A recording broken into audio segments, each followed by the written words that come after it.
I have a question. So do you so far I've only been doing Craigslist. Do you do Yelp as much as Craigslist or no?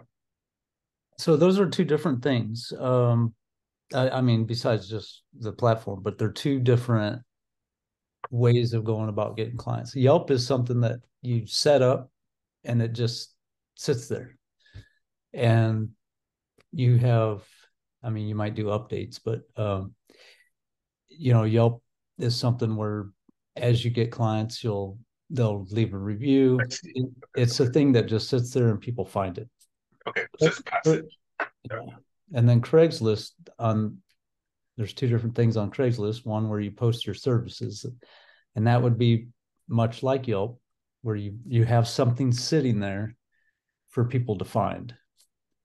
The difference with Yelp is that once you have it on there, it'll just be there. You don't have to keep reposting it. But Craigslist, you post your services, they sit there just like Yelp does, but you have to keep reposting your services to keep it on there. And then the other side of uh, Craigslist is you can um,